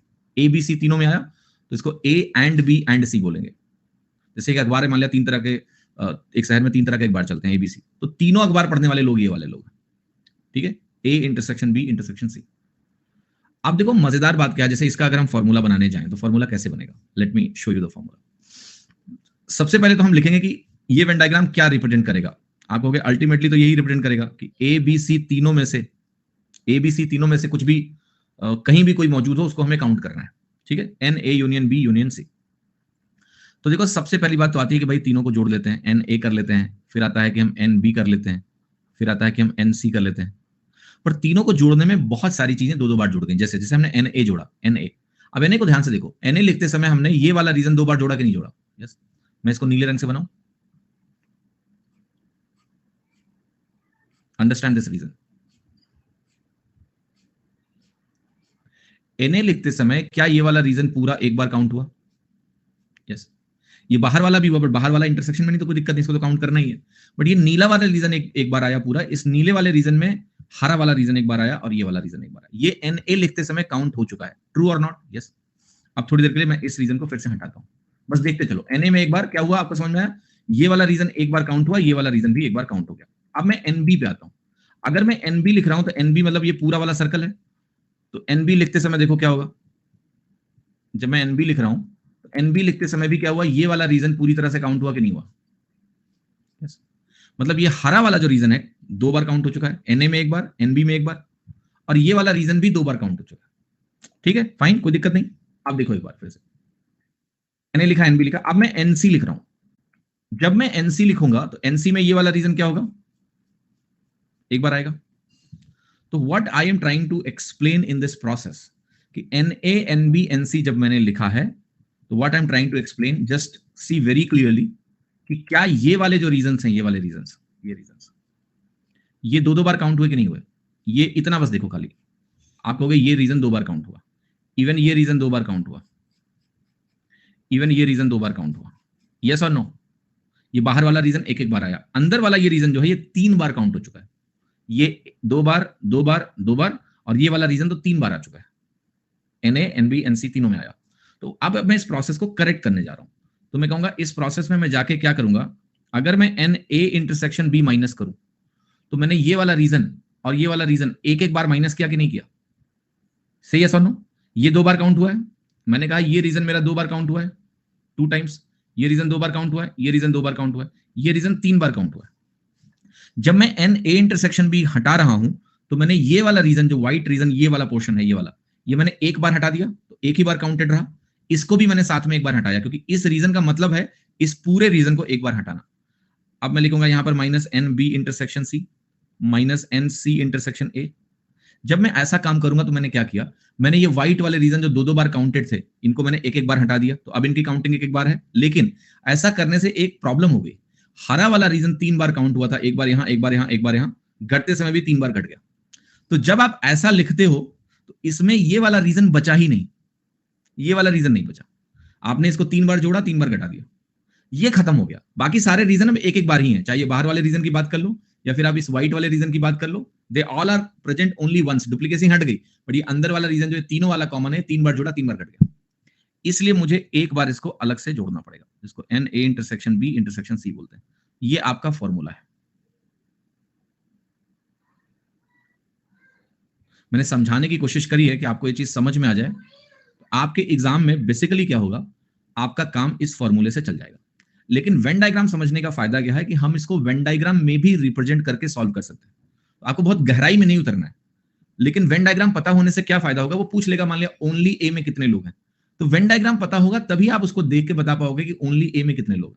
Therefore ये फॉर्मूला हम अगर यहां से डिराइव करके लिख रहे हैं, समझ के लिख रहे हैं, तो आपकी क्षमता ज्यादा सवालों को करने की है। लेकिन अगर आप सिर्फ ये फॉर्मूला रट के बैठे हो तो आप कम सवाल कर पाएंगे, इसलिए ये समझना बहुत जरूरी है। इंटरसेक्शन और यूनियन में क्या अंतर होता है, शब्द अंग्रेजी से समझ सकते हो आप। यूनियन का मतलब क्या होगा, यूनिटी, कॉम्बिनेशन। इंटरसेक्शन का मतलब क्या है, कॉमन, क्या कॉमन है आपके और दूसरे के बीच में, वो इंटरसेक्शन है। यूनियन का मतलब है कंप्लीट। ओके, क्लियर हो गया? तो अब देखो सवाल देखते हैं, सवाल कैसे बनते हैं। जैसे ये सवाल है आपका 98 नंबर का सवाल, ध्यान से देखिएगा। कह रहा है कि इम्तिहान में 40% स्टूडेंट मैथ्स में फेल हो गए, 50% स्टूडेंट इंग्लिश में फेल हो गए, 30% स्टूडेंट हिंदी में फेल हो गए। Fail fail fail, 25% student fail math and English, ठीक है। 15% student failed English and Hindi, 22% student failed in maths and Hindi, 13% failed in all 3 subjects. Then find the percentage of student who passed in all 3 subject. तो हम fail का Venn diagram बना सकते हैं, समझ में आ रहा होगा सभी को? फेल का वेन डायग्राम बना सकते हैं, टोटल फेल निकल जाएगा। अब टोटल फेल अगर निकल गया हमारा कि कितने लोग कम से कम एक विषय में फेल हुए हैं, तो जो बचा वो कौन से लोग हैं, जो कम से कम जो तीनों में पास हुए हैं। ये यहां तीनों में पास नहीं आएंगे, यहां जो तीनों में पास हुए हैं वो नहीं आएंगे, क्योंकि उनको यहां जगह नहीं मिलेगी। बाकी सब आ सकते हैं, एक में पास, 2 में फेल, 1 में फेल, 2 में पास, सब चलेगा। तो देखो यहाँ पर क्या है, ये मैथ्स है, यहाँ 40% लिखा है, 40% लिखो। यहाँ 50% लिखा है इंग्लिश, तो यहाँ इंग्लिश में 50% लिखिए। तीसरा है आपका 30% फेल्ड इन हिंदी, 30% लिखिए हिंदी। अब ध्यान से देखिए, सबसे पहले इस जगह को लिखना चाहिए। 13% दिया ना, student failed in all 3 subject, तो यहाँ सबसे पहले लिखिए 13। परसेंटेज मत लगाओ तो भी चलेगा, 13 ही लिख देते हैं, परसेंटेज का साइन लगाने की जगह भी नहीं है। अब मैथ और अंग्रेजी में 25% है, मैथ और अंग्रेजी, तो मैथ और अंग्रेजी में टोटल 25 है, 13 यहाँ आ चुका है, तो ये 12, क्योंकि मैथ और इंग्लिश कॉमन ये पूरा रीजन है। 13 ऑलरेडी आ चुका है, तो मैं यहाँ 12 लिखूं, 25 बन गया। 15% लोग हैं जो फेल हुए हैं इंग्लिश और हिंदी मिला के, इंग्लिश और हिंदी का कॉमन ये पूरा है 15%, 2 यहाँ लिख देते हैं, तो टोटल 15 बन गया। फिर 22% है जो मैथ और हिंदी दोनों में फेल हुए हैं, मैथ और हिंदी में टोटल 22 है, तो 13 होगा, ये 9 होगा बेटा, तो 22 बन गया। ठीक, अब ये पूरा वेन डायग्राम बन गया। आपको पता है अब ना तो ज्यादा फॉर्मूला सोचना है, बिकॉज इस वेन डायग्राम से आप सब कुछ तुरंत निकाल सकते हो जो कुछ ये पूछ रहे हैं। हमें इस वेन डायग्राम का टोटल चाहिए, what is the total of this entire Venn diagram. अब आप मजे मजे में एक बात बताओ मुझे, ये 13 9 22 2 24 है, तो इतनी वैल्यू क्या होगी, 6 होगी। यस, इतनी लिखी है, 13 9 22 2 24, टोटल 30 है, तो 6 लिख दिया। अब देखो ध्यान से, मुझे सिर्फ मैथ और इंग्लिश का अगर टोटल निकालना होता तो मैं क्या करता, मैथ और इंग्लिश का टोटल अगर खाली निकालना होता, मैथ और इंग्लिश ये निकालना होता, तो कैसे निकालता, 50 40 90 बनता, माइनस क्या करता मैं, कॉमन 15, 90 माइनस 15 कितना हुआ, 75। तो इन दोनों का टोटल कितना आता, 75 आ जाता, और 6 जोड़ देता इसमें। टोटल सर्कल में इंडिविजुअल जो वैल्यूज है उन्हीं का टोटल तो करना है, तो 81 बन गया। सही लिखा है मैंने, 50 40 90, 90 माइनस 25 65 हुआ, 65 हो गए, और 65 और 6 क्या हुआ, 71। तो कम से कम एक विषय में पास होने वाले लोग, फेल होने वाले लोग 71% है। यहां कौन से लोग नहीं हैं, जो सारे विषय में पास हुए हैं, सी ऑप्शन 29% लोग। बाकी लोग क्या नहीं समझे मनीष, पॉइंट आउट करो क्या नहीं समझे। मुझे इस वेन डायग्राम का टोटल लिखना है, 75 कैसे होगा, 90 में 25 घटाना है बालक, 65 ही आएगा, 75 कैसे होगा। तो यहां सब कुछ तुम्हें विजुअली दिख रहा है, मुझे इन तीनों सर्कल्स का टोटल निकालना है। तो मैंने कहा पहले मैं मैथ और अंग्रेजी का टोटल निकाल लेता हूं ना, ये 13 12 25 मुझे पता है, कॉमन पता है, तो मैथ और अंग्रेजी का टोटल दो वेन डायग्राम से निकल गया, 50 40 90, 90 माइनस 25 65। इन दोनों का टोटल जब मुझे 65 निकल गया, तो बाकी तो यही बचा ना बस खाली जोड़ना, 6 और जोड़ दो, 71 हो गया, टोटल 71 हो गया। हाँ ये मैंने लिखा ना यहाँ पर 25, ठीक है, 25 करके ही 65 किया इसको। आपको अगर फॉर्मूला लगाना तो लगा लो, यहां जरूरत ही नहीं फॉर्मूले की, फॉर्मूला तो एक रिजल्ट है जो आप इससे लिख लेते हो, इसका मतलब ये नहीं कि हमेशा फॉर्मूला लगाना है। इसलिए मैं वेन डायग्राम को यहां से शुरू करता हूं, ये फॉर्मूले की जरूरत नहीं पड़ेगी आपको, आप सीधे यहां से लिख दोगे उठा के। 6 कैसे, टोटल इस सर्कल का 30 है, ये 9 है, ये 13 है, ये 2 है, 13 9 22 और 2 24, तो 6 बचेगा ना ये खाली। एग्जाम में कितने वेन डायग्राम आएंगे, कैसा सवाल है धीरज, तुरंत ही कैलकुलेशन में लग जाते हो कि कितने आएंगे, बताओ पढ़ेंगे भी कि नहीं, हो सकता है एक भी ना आए, तो पढ़ोगे कि नहीं पढ़ोगे आप। देखो इसका ऐसे भी कर सकते थे फॉर्मूला से, हम निकालते एन, मैं A union B union C ही लिखूंगा जानबूझ के, ये मैथ इंग्लिश हिंदी है, 9 और 2 को ऐड नहीं करेंगे। अरे जब दोनों सर्कल का टोटल तुमने यहाँ मैथ, देखो अभी तुमने समझा नहीं है गौतम राजकमल जी, अभी भी आप फॉर्मूले में अटके हो, जब मैं वेन डायग्राम समझा रहा था तुम पक्का सो गए थे मुझे लग रहा है। मैथ और अंग्रेजी का टोटल ही ये है 65, जब 2 के वेन डायग्राम को यूज करके मैंने मैथ और इंग्लिश का टोटल निकाला, तो ये 9 2 सब काउंट हो गया यार, ये 2 सर्कल का टोटल है, तो बचा सिर्फ ये और कुछ नहीं बचा। जब 2 सर्कल का टोटल तुमने निकाल लिया तो बचा सिर्फ ये है ना, इन 9 तो कैसे जोड़ दोगे आप वापस जाके। आप डायग्राम देखो, डायग्राम में सब दिख रहा है। मैं यहां आता हूं, इस फॉर्मूले को अगर आप लगाओगे तो आप कहोगे, आपको मिलेगा n A plus N B plus n C minus N A intersection B minus n B intersection C minus n C intersection A plus n A intersection B intersection C. ये फॉर्मूला था, क्या मतलब था इसका, इसका मतलब है कि अगर मैं फेल वालों का वेन डायग्राम बना रहा हूं, तो कम से कम एक विषय में फेल होने वाले जो लोग हैं वो कितने होंगे परसेंटेज में, सारी वैल्यू परसेंटेज में है, तो आप कहोगे 40% केवल मैथ वाले, मतलब मैथ वाले हैं तो 40 लिखो मैथ की जगह, परसेंटेज में साइन नहीं लगा रहा हूं। 50% इंग्लिश वाले हैं तो वो लिखो, 30% हिंदी वाले हैं तो वो लिखो, 25% मैथ और इंग्लिश वाले हैं तो माइनस करो, 15% इंग्लिश हिंदी वाले हैं माइनस करो, 22% मैथ हिंदी वाले हैं माइनस करो, 13% तीनों वाले हैं जोड़ो। अगर आप जोड़ोगे तो 90 30 120 आएगा, 120 में ये 40 हुआ, 40 में 22 गया 62, तो 90 और 30 120, 120 में 13 और जोड़ लो, 133 बना प्लस वाला और 62 बना ये। तो जब वैल्यू जब आप निकालोगे यहां से तो ये 71 आ गया, यानी 71% लोग कम से कम एक विषय में फेल हुए। तो जो तीनों में पास हुए हैं वो यहां नहीं होंगे, वो कितने लोग हो गए 29%, वही आपका आंसर है। तो फॉर्मूला लगाना नहीं, ऐसा नहीं कि फॉर्मूला डूब जाएंगे फॉर्मूले से, बिल्कुल भी नहीं। The only thing is that if formula is coming out of understanding of the Venn diagram, then it's good. पहला। दूसरा, ये सवाल डायरेक्टली इस फॉर्मूले पे बेस्ड है, तो करना आसान है, कुछ नहीं, वैल्यू डालो उत्तर निकल जाएगा। लेकिन जब सवाल थोड़ा घुमा के पूछ ले, जैसे पूछ ले ओनली मैथ वाले कितने लोग हैं, जैसे इसी सवाल में मैं कई प्रश्न पूछ सकता हूं आपसे कि आप मुझे बता दो कि केवल एक सब्जेक्ट में फेल होने वाले कितने परसेंट लोग हैं। वो ये फॉर्मूला नहीं बता सकता तुमको। केवल एक विषय में फेल होने वाले लोग हैं ये और ये। 6 ये हो गया, 13 2 15 12 27, 23 ये हो गया, 13 9 22 12 34, 16 ये हो गया। तो केवल एक विषय में फेल होने वाले लोग होंगे 16, और 23 39, और 6 45% लोग। वो कैट का लेवल है। कैट है घर में दीपक? कैसे जानते हो वो कैट का लेवल है? ना सीखने के लिए बहाने चाहिए बस, और वो बहाने तुम्हारे पास बहुत अच्छे हैं। कैट का लेवल क्या पूछ रहा हूं मैं तुमसे ऐसे कि वो कैट का लेवल हो गया है? तुम मुझे ये इनडायरेक्टली बोल रहे हो कि हमें सिर्फ फॉर्मूला पढ़ाओ, ताकि हम और कुछ सोच ही नहीं, क्योंकि वो तो कैट का लेवल है। सुनते हो नहीं बात को? बस आ जाएगा एग्जाम में सवाल कि बताओ ओनली वन सब्जेक्ट में फेल होने वाले कितने लोग हैं। कुछ नहीं है सवाल में, सब दिख रहा है, बस वो कैट का लेवल है, सोचना नहीं है हमको। तो जब वेन डायग्राम आपके सामने है, इसलिए मैं मेहनत करता हूं, और मेहनत का परिणाम क्या आता है कि हमारे बच्चे ऐसी फर्जी बातें करते हैं कि मेरे को आती है फिर गुस्सा। इतना टफ मैथ जिंदगी में पहली बार पढ़ रहे हो, मत पढ़ो अंकित, कोई फायदा नहीं है।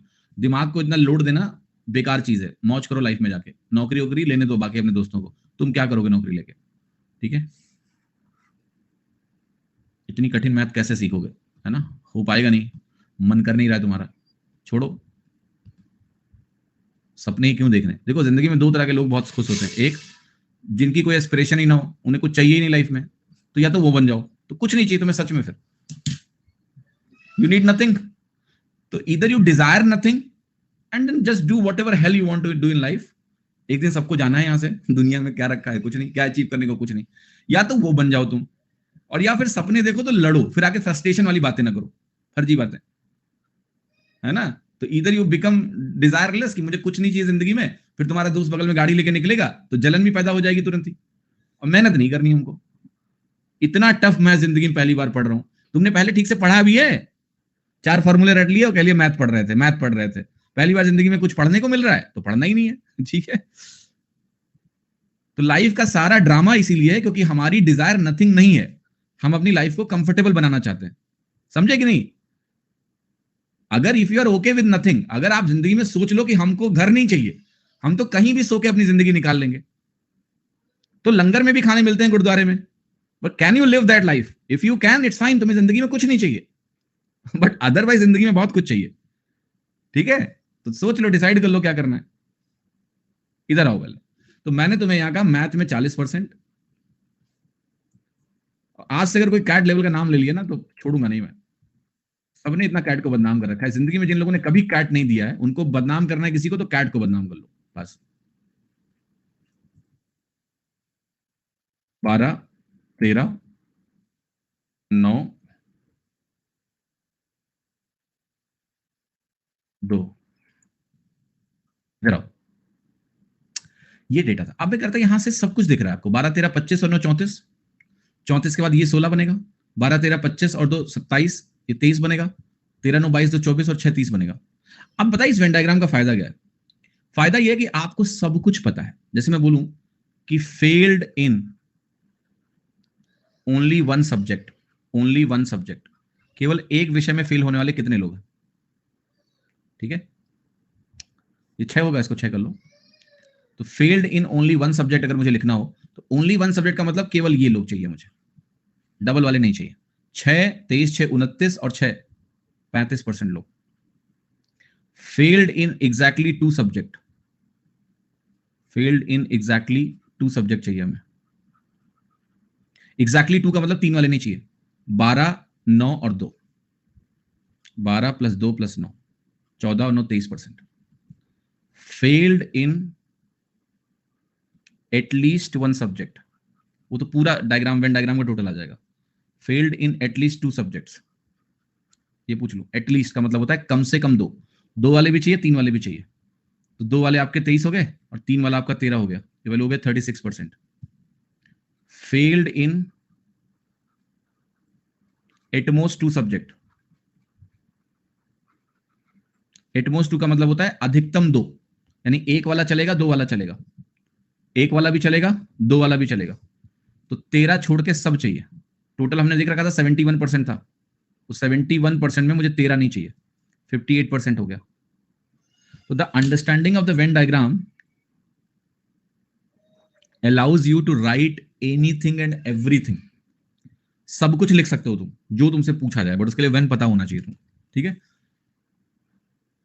एक चीज और ध्यान रखना कि मान लिया 3 एलिमेंट्स हैं, तो मैं आपसे पूछूं एटलीस्ट 1, या फिर मैं आपसे पूछ लूं एटमोस्ट n। मान लिया 3 एलिमेंट है, मैं एटलीस्ट 1 पूछूं या एटमोस्ट n पूछूं, इसका मतलब होता है टोटल।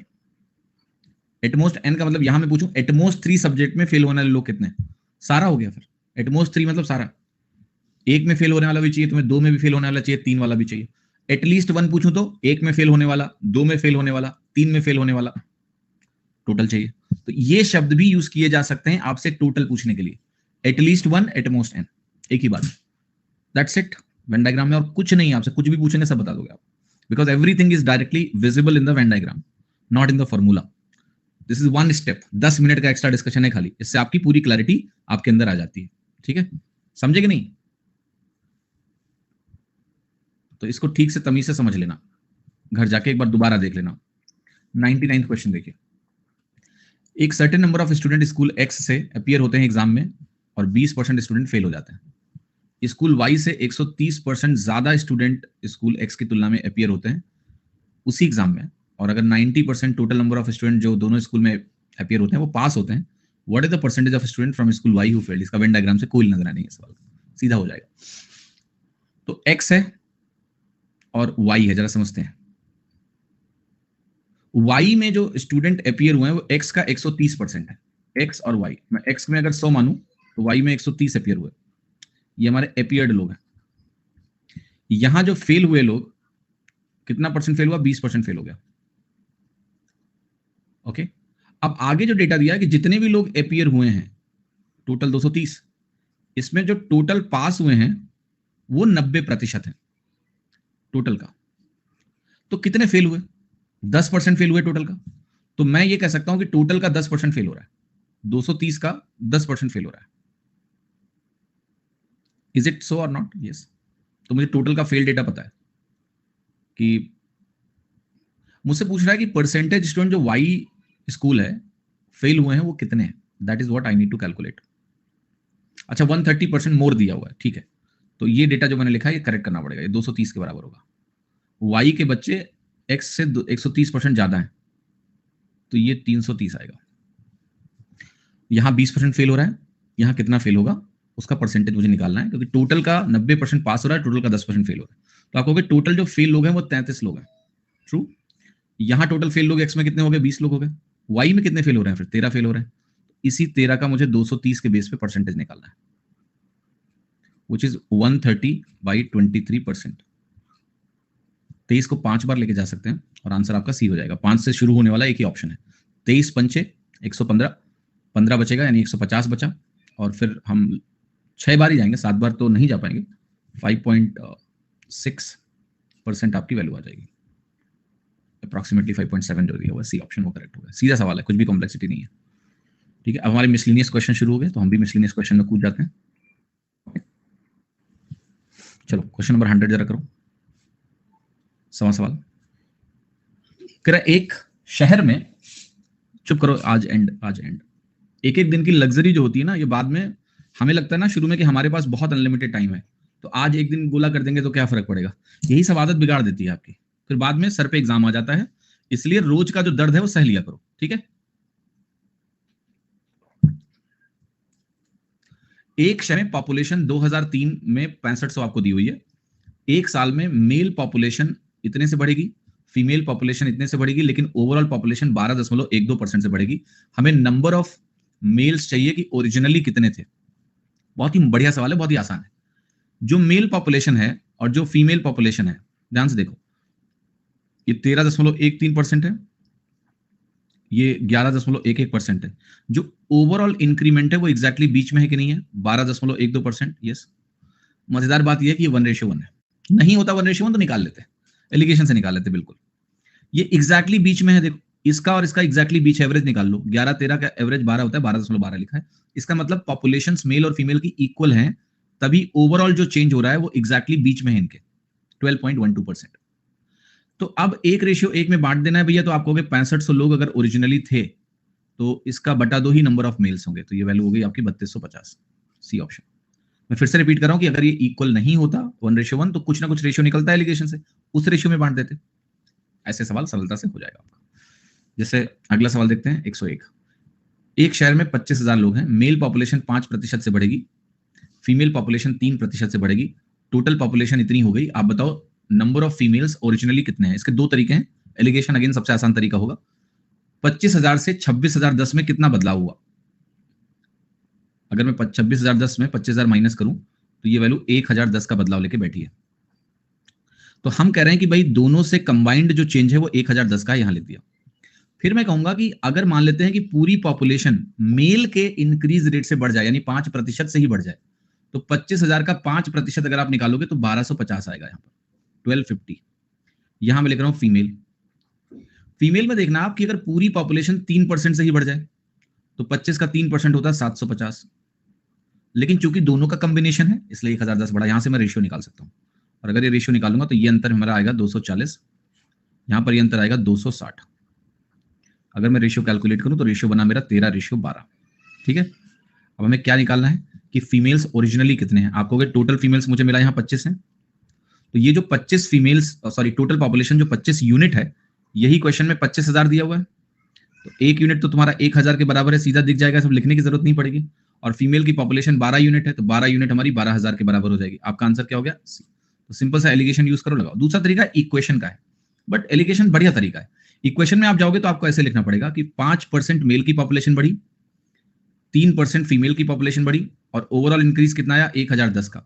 फिर हम इस वैल्यू को ऐसे कंबाइन कर सकते हैं कि मैं 3% मेल और 3% फीमेल को कंबाइन कर लूं, या फिर मैं ऐसे लिख लूं कि मैं 5% मेल और 5% फीमेल को कंबाइन कर लूं, तो मैं लिख सकता हूं 5% male plus female minus 2% female. ऐसे ही इस इक्वेशन को मैं चेंज कर सकता हूं। मैंने 2% फीमेल का ऐड किया ताकि ये 5 बन जाए, और 2% फीमेल घटा दिया, इक्वेशन बैलेंस है। अब male plus female data question में आपको 25,000 दिया हुआ है, 25,000 का मैं 5% निकालूंगा तो ये आएगा 1250 minus 2% of female is equal to 1,010। अब मैं यहां से 2% फीमेल का निकालूंगा, 1250 में ये वैल्यू घटेगी, 240 आएगी। फीमेल की वैल्यू आप खुद देखो, यहां से 12,000 कैलकुलेट होकर आ गई। मेल निकालना होता तो हम टोटल में से फीमेल घटा देते, निकल जाता। ठीक है, तो इक्वेशन बनाओ, but alligation is far better. Alligation लगा के इक्वेशन जल्दी से हो जाएगा आपका। क्वेश्चन नंबर 102 ध्यान से देखेंगे। हम कह रहे हैं कि एंट्री टिकट जो है एक अम्यूजमेंट पार्क में वो 333 रुपए का है। अगर हम प्राइस टिकट का लोअर कर दें, कम कर दें, तो जो सेल है टिकट की वो 50% से बढ़ जाएगी, while the revenue slip shows decrease of 17.5%. Find the amount reduced in ticket price. सवाल ये है बेटा, देखो कि एक अम्यूजमेंट पार्क है, उसमें आपका टिकट का कुछ दाम है, इनटू टिकट की जो सेल हो रही है उसकी क्वांटिटी है, इससे हमारा क्या आ रहा है, रेवेन्यू आ रहा है। अब इसमें तीन चीजें बताई गई कि पहला तो ये जो टिकट है शुरुआत में वो 333 रुपए का है, ये जानकारी हमें दी हुई है। फिर कह रहा है कि हम टिकट के प्राइस को लोअर कर रहे हैं, तो सेल जो है, क्वांटिटी सेल है, ये 50% से हमारी बढ़ जाती है, और जो हमारा रेवेन्यू है लेकिन वो 17.5% कम ही रहता है, क्योंकि हमने प्राइस को गिराया है। अब प्राइस को कितना गिराया है ये हमें निकालना है। तो आपको मैं ये चीज बता ही चुका हूं कि ये सक्सेसिव में होते हैं, तो मल्टीपल वेज इस सवाल को करने के। एक, हम ये मान लें कि हमारी टोटल रेवेन्यू शुरू में 100 थी, बाद में 17.5 कम हो गई ओवरऑल, तो ये वैल्यू 82.5 हो गई। यहां इन दोनों के सक्सेसिव से ही आएगा, एक सक्सेसिव में वैल्यू 50% की है, तो यहां हम लिखेंगे 150। 150 अगर मेरा 82.5 हुआ है तो कितने का डिक्रीज है, आप कहोगे 67.5 का डिक्रीज है। ये कितना परसेंटेज है, क्या ये 45% है? यस। 67.5 को अगर आप 60 प्लस 7.5 सोचें, जैसे आर्ट ऑफ कैलकुलेशन में आ जाओ, 67.5 को मैं 60 और 7.5 सोचूं तो ये 40% है 150 का, और ये 150 का 5% है, तो ओवरऑल 45% है। तो आप कह रहे हो 45% का डिक्रीज है, तो इसका मतलब ये जो प्राइस में रिडक्शन है ये 45% का है। तो मेरा जो आंसर अब होगा ये होगा 45% ऑफ 333। कितने पैसे की कमी की गई है टिकट में, वो ये आंसर होगा। अब 45% 50% के आसपास की वैल्यू होती है, इसका आधा देखो 165 के आसपास होगा, उससे थोड़ा सा कम आंसर होगा डी, बाकी नहीं हो सकते, बाकी काफी कम है। तो निकालना तो निकाल भी सकते हैं, इसको मैं लिखूंगा 150% माइनस 5% 333 का, तो 150 अगर निकालू मैं इसका, तो इसका वैल्यू आएगा 166.5, आधा किसी भी चीज का 150% अगर मुझे निकालना है, एक मिनट 150 क्यों लिख रहा हूँ, 50 माइनस 5 होगा ना सीधे, ठीक है 150 क्यों लिखा, 50 माइनस 5, तो 150% सीधे किसी भी चीज का आधा होता है, माइनस 5% क्या होता है, इसी का 1/10 होता है, 16.65 माइनस हो गया इसमें। 16.65 माइनस करोगे आप 149.85 आपकी वैल्यू आ गई ultimately, which is D option. आप इसको फ्रैक्शन मल्टीप्लायर से भी कर सकते हैं। जैसे मैं कहूंगा ये वैल्यू पहली प्राइस को मान लेते हैं k गुना हो गई, इस वैल्यू को हम बोलेंगे कि 50% बढ़ी गई तो 3/2 गुना हो गई। 17.5% आप सभी को मालूम है -7/40 होता है, 2.5 × 7, तो ये वैल्यू आपकी हो गई 33/40 गुना हो गई। भाई इतने से डिक्रीज हुआ तो 33/40 गुना हो गई। अब आप यहां से k लिख सकते हैं, ये बनेगा 11 और ये बनेगा 20, तो आप कहोगे मेरी वैल्यू k 11/20 गुना हो गई। कोई भी चीज अगर 11/20 गुना हो गई तो आप कहोगे 9/20 से रिड्यूस करिए, 9/20 45% ही है, तो 9/20 × 333 आपका आंसर हो जाएगा। इतना प्राइस में रिडक्शन है, ठीक है। दिस इज अ वे जिसमें हम इस क्वेश्चन को ऐसे भी सॉल्व कर सकते हैं। कोई तकलीफ है किसी को तो बताओ, समझ में आ रहा है सब कुछ, ठीक है। दोनों तरीके हैं, चाहे आप मल्टीप्लायर लिख के कर लो, चाहे आप सक्सेसिव लगा के कर लो, अल्टीमेटली सक्सेसिव और मल्टीप्लायर एक ही चीज होते हैं, तो प्रोसेस सेम ही है। 103वां सवाल देखते हैं। ओके, अगर प्राइस कोल का हम 25% कम करें तो इसकी जो सेल है वो बढ़ जाती है x% से। अगर हम इंक्रीज करें 20% का रिसीट ऑफ द रेवेन्यू में, तो बताओ x की वैल्यू क्या है। Receipt of the revenue means revenue, तो हमारा प्राइस है और यहां हमारा क्वांटिटी सेल है और ये हमारी वैल्यू क्या है, रेवेन्यू के बराबर है क्वांटिटी सेल। तो प्राइस को हम 25% से कम कर रहे हैं और सेल x% से बढ़ रही है, यानी क्वांटिटी सेल x% से बढ़ रही है, रेवेन्यू हमारा 20% से बढ़ रहा है।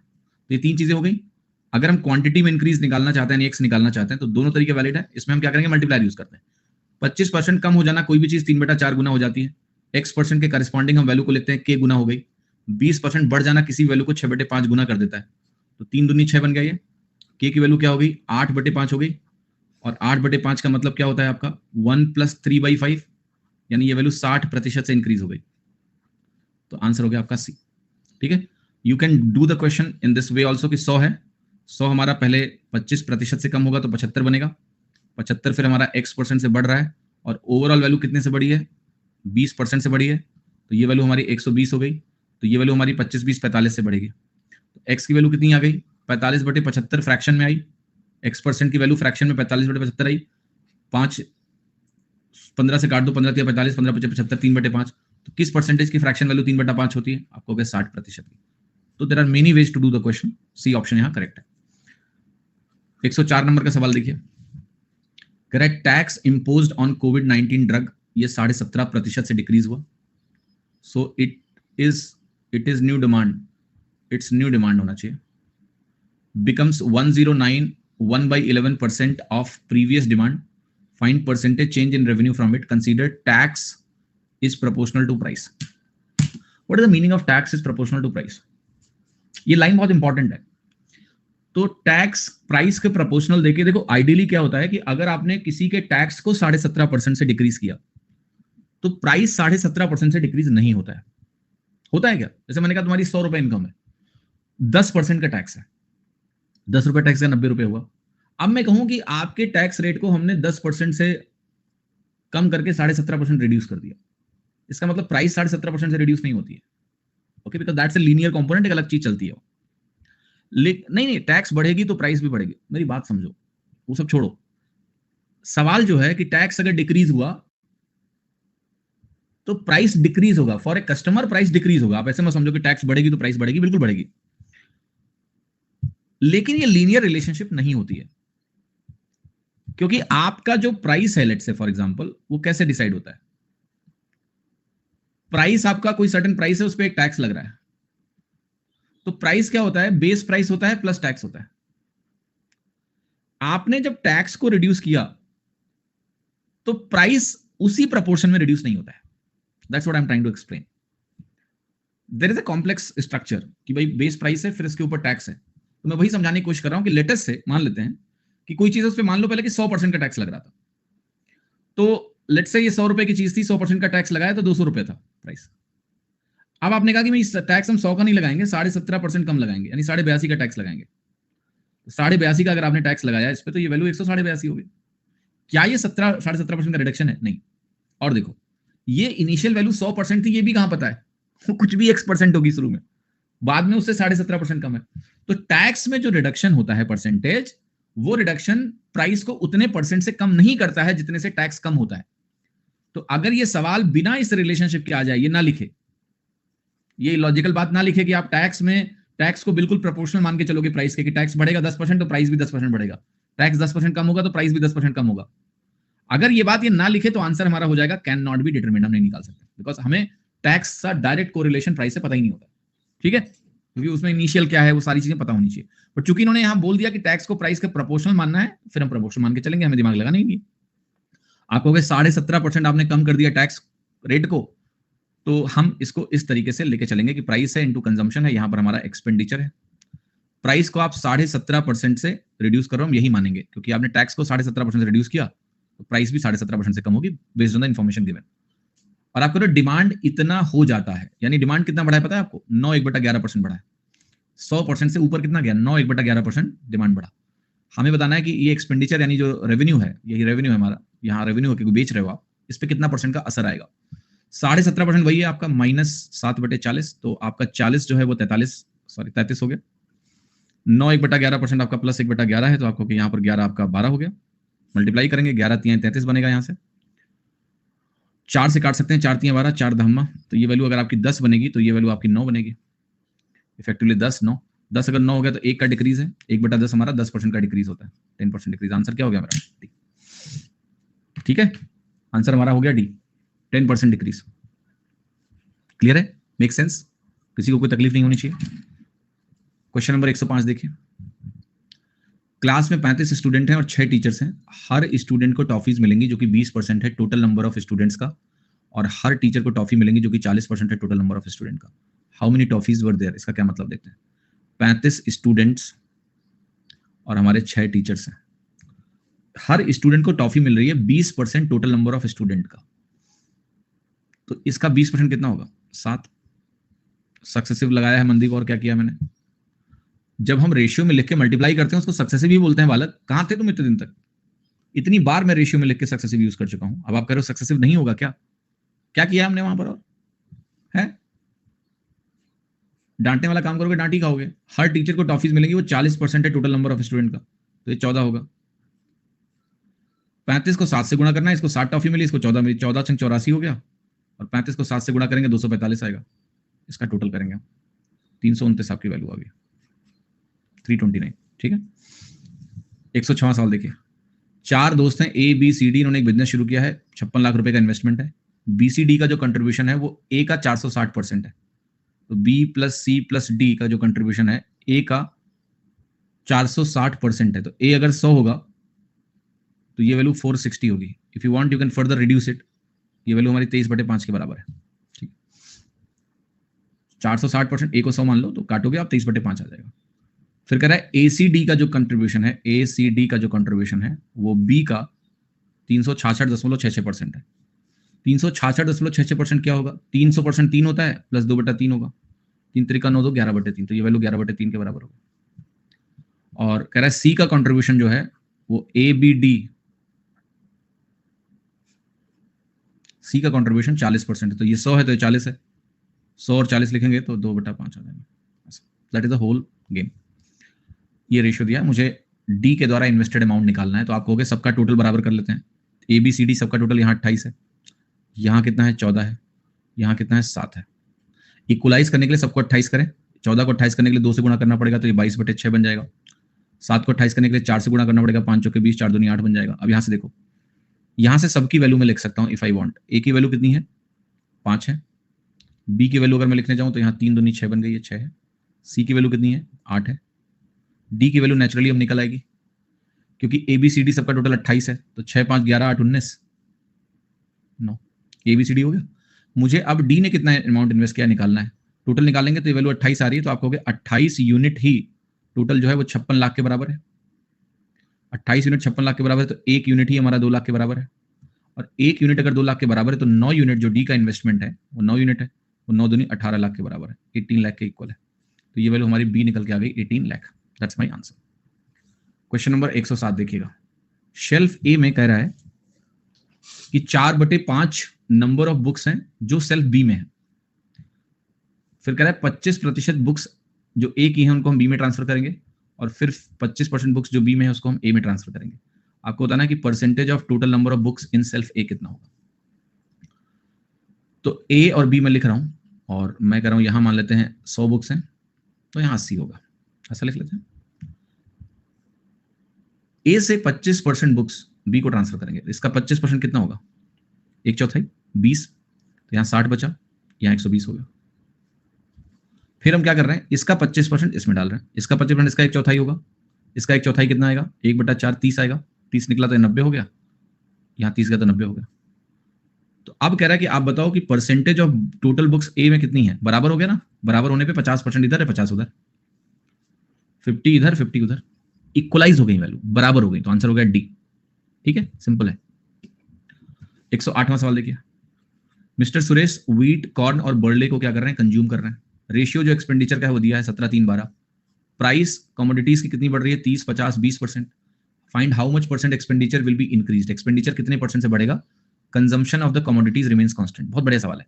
देखो प्राइस इंटू कंजम्पशन हमारा एक्सपेंडिचर होता है, अगर आप कंजम्पशन को ना बदलो, ये उतना ही रखो, तो जितना परसेंट आपका प्राइस में इंक्रीमेंट है उतना ही परसेंट आपका एक्सपेंडिचर बढ़ने वाला है। अगर आपने अपनी खपत में कोई फर्क नहीं किया, तो अगर प्राइस X% से बढ़ेगी तो एक्सपेंडिचर भी, खर्चा भी X% से बढ़ जाएगा। 10 किलो चीनी आप खाते हो, मान लिया चीनी का रेट 20% से बढ़ गया, आपने कहा चीनी उतनी ही खाएंगे, तो आपका खर्चा भी 20% से बढ़ेगा। यही सवाल है।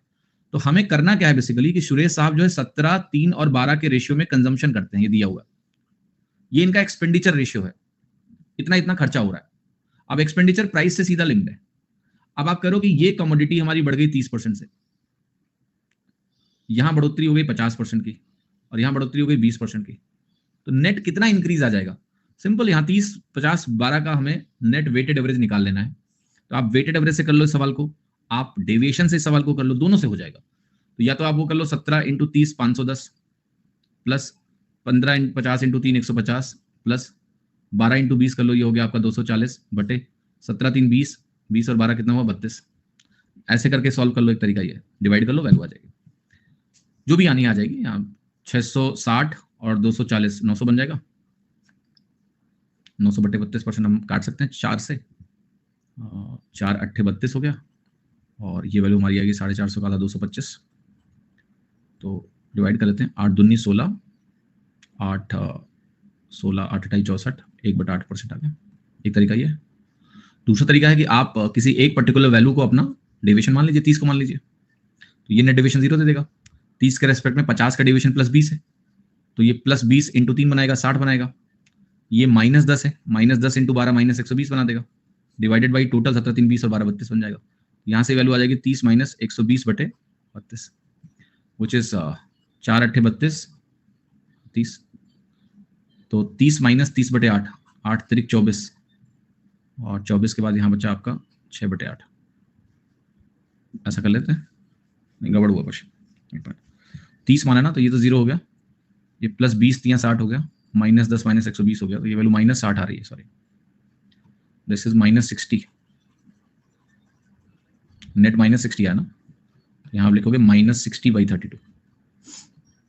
4 से काटते हैं, 4 8 32, 4 15, 15 बटे 8 आया, तो 15 बटे 8 क्या होगा, 30 माइनस, इसको क्या लिखेंगे हम, 1 7 बटे 8 माइनस होगा, तो ये वैल्यू आपकी आएगी 28 1/8%। यहाँ से भी आ जाएगा, जैसे करना है कर लो, चलेगा। ठीक,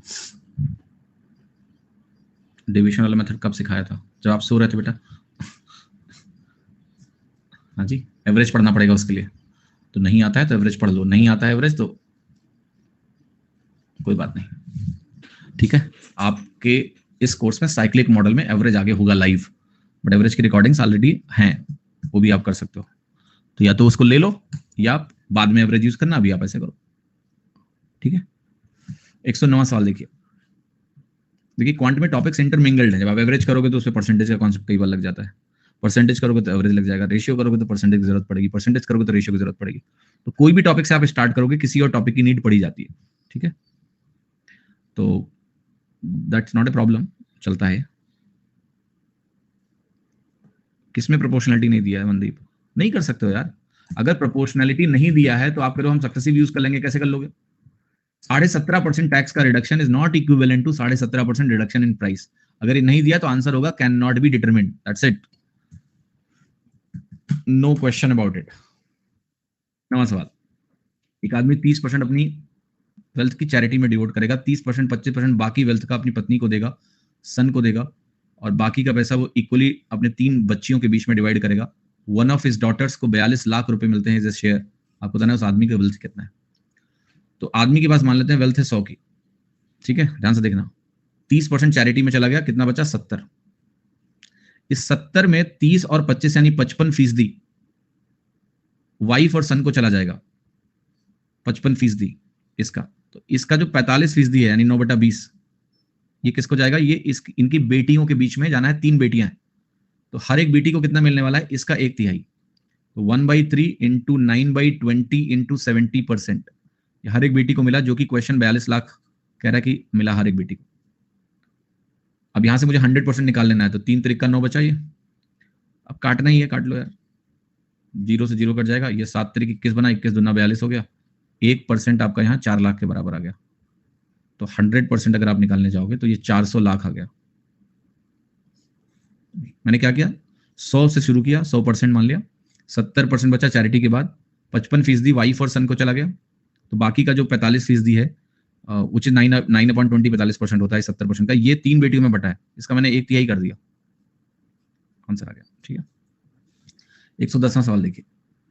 मंथली इनकम रमेश की 5,000 रुपए है और वो इनको खर्च करता है किस रेशियो में? 2:5 में, क्लोथ और फूड में। प्राइस क्लोथ की 10% बढ़ाएंगे, फूड की प्राइस 20% बढ़ाएंगे, कितने परसेंट उसकी इनकम बढ़ानी चाहिए कि एक्सपेंडिचर रिमेन सेम? अच्छा सवाल है।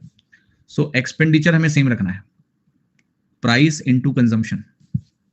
प्राइस बढ़ी, ठीक है, अब जितना प्राइस बढ़े एक्सपेंडिचर सेम रखना है। What is the meaning of this? Expenditure same नहीं होगा, शब्द गलत है, कंजम्पशन होना चाहिए। अच्छा, रेशियो ऑफ एक्सपेंडिचर, ठीक है, फिर ठीक है। रेशियो ऑफ एक्सपेंडिचर सेम रखने का मतलब इनका पता है क्या है? इनका कहने का मतलब यह है, ये कहना ये चाह रहा है कि 5,000 रुपए की जो उसकी इनकम थी, वो जो खर्च रहा था पैसा, वो खर्च उसी रेशियो में करेगा जैसा कर रहा था। That is not going to change. इस सवाल का मेन जो मतलब है वो ऐसे समझना है कि सवाल में थोड़ा भाषा में प्रॉब्लम है। बेसिकली कंजम्पशन यहां कम नहीं हो रहा है एक्चुअली। हमें ऐसे समझना है कि, मैं लिखता हूं, कंजम्पशन रिमेन सेम होना चाहिए। तो अगर मुझे कंजम्पशन सेम रखना है, प्राइस बढ़ी हमारी, कंजम्पशन ना बदले, तो जितने परसेंट से प्राइस इंक्रीज है उतने ही परसेंट से एक्सपेंडिचर इंक्रीज होगा, और हम उतने ही परसेंट से इसकी इनकम को भी इंक्रीज करा दें। Okay, the real meaning of question is this.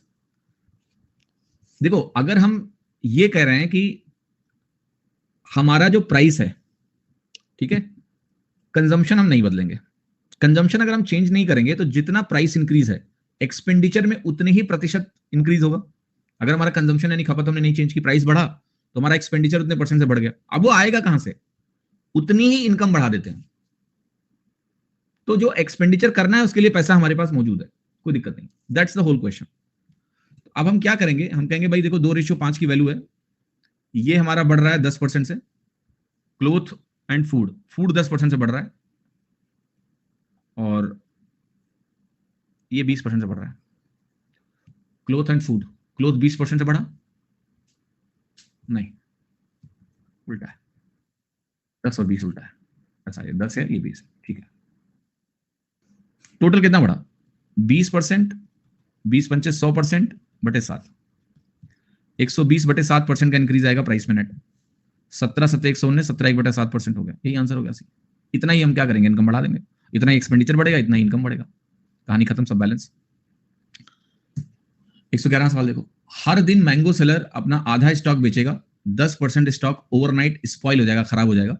इस प्रोसेस में 1983 मैंगोज 3 रातों में सड़ गए, रॉटन हो गए। आपको बताना है कि कितना से उसने शुरुआत किया था। बहुत अच्छे से सवाल देखना, ठीक है। हाँ जी, आशीष करें कल भी कुछ करा देना, कुछ होना चाहिए। पढ़ लो यार, जब टाइम खत्म होगा तो मैं खुद ही छोड़ दूंगा। अभी 6 मिनट है तो पढ़ लो। अब ये क्या है कि 6 मिनट बर्बाद कर दो सर, या छोड़ दो, क्योंकि कल भी तो कुछ करना है। ये कौन सी बात हुई है? चुपचाप सवाल करो। कल भी ये करना पड़ेगा, पोस्टपोन का तरीका यही सब होता है कि हाँ कल कर लेंगे। जब टाइम है तो करो ना, अभी क्या घबरा रहे हो। Mango seller sales half is stock. तो देखो इसमें हो क्या रहा है, पूरी कहानी समझना। एक तो स्टॉक का आधा कर रहे हैं, फिर 10% सड़ रहा है। तो फ्रैक्शन में आप देखोगे कि दो वैल्यूज आ रही हैं, 2 और 10, और 2 और 10 का गुणा होता है 20। अब मैं इस सवाल को करूंगा कैसे। 3 रातें हैं तो हर दिन यही हो रहा है, पहले आधा हो रहा है फिर 1/10 सड़ रहा है, आधा हो रहा है फिर 1/10 हो रहा है, आधा हो रहा है 1/10 हो रहा है। 3 बार अगर आप करोगे तो बेसिकली माइनस ये 20 फ्रैक्शन में नीचे आके 3 बार खेल होना है सक्सेसिव में। तो क्या हम 20 का क्यूब मान लें शुरुआत में, यहां से शुरू कर लें, तो हमें फ्रैक्शंस नहीं देखने पड़ेंगे। तो मैंने 8000 से शुरुआत करी और ध्यान से देखना क्या हो रहा है। पहले आधा स्पॉइल हो, आधा क्या होगा, बिक जाएगा। तो पहले दिन आधा बिका, रात में क्या हुआ, 10% स्पॉइल हो गया, यानी 400 स्पॉइल हुआ, मेरे पास 3600 बचा। ये अगले दिन की शुरुआत हो गई, डे 2 का स्टॉक ये है। डे 2 के स्टॉक में फिर से क्या हुआ, आधा बिक गया, रात में 10% सड़ गया 180, ये दूसरी रात को सड़ा। अब हमारे पास वैल्यू कितनी बची, 1620 बची। इसका आधा फिर से क्या होगा, बिक जाएगा, तो 810 बचेगा, और इसका 10% अगली रात को सड़ेगा 81। तो जो टोटल सड़ गए 3 रातों में वो ये हैं 400, 180, 580, 81। मैं लिख रहा हूं यहां पर 400 प्लस 180 प्लस 81, 661।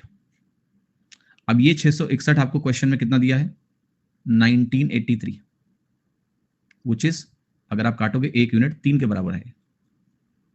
1 यूनिट अगर 3 के बराबर है तो कितने से उसने शुरू किया था, 8000 यूनिट। 8000 इंटू 3 आपका हो गया 24000, 24,000। तो आपका आंसर हो गया बी, 24,000। कुछ लोगों ने बोला 8000 कैसे एज्यूम किया, बहुत अच्छे से तुम्हें शुरू में समझाया है मैंने ये चीज। ओके, पहले आधा रिड्यूस हो रहा है, फिर 1/10 रिड्यूस हो रहा है। सक्सेसिव में जब आप जाओगे आधा करोगे फिर 1/10 रिड्यूस करोगे, तो डिनोमिनेटर में हर स्टेप पे 1/20 बनना है, नीचे 20 बनेगा। और अगर नीचे 20 बनेगा और ये 3 रातों में आप कर रहे हो, तो नेचुरली अगर आप 20 का क्यूब शुरू में मानते हो तो आपको फ्रैक्शन में डील नहीं करना पड़ेगा, right. You will not deal with fractions, इसलिए 8000 मैंने शुरू में माना पहला। दूसरा, इस सवाल में एक शॉर्टकट है जो आप यूज कर सकते हो। यहां देखो 50% रिड्यूस हुआ, फिर 10% रिड्यूस हुआ। कोई भी चीज अगर 50% रिड्यूस हो फिर 10% रिड्यूस हो, तो इफेक्टिवली अगर आप ध्यान से देखें इस वैल्यू का कितना रिड्यूस हुआ, 5% रिड्यूस हुआ। रात को कितनी चीज सड़ रही है अगर आप समझो, तो सुबह जितना स्टॉक है वो स्टॉक पहले आधा होगा, 50% होगा, 50 बचेगा, फिर उसका 10% यानी 5% सड़ेगा।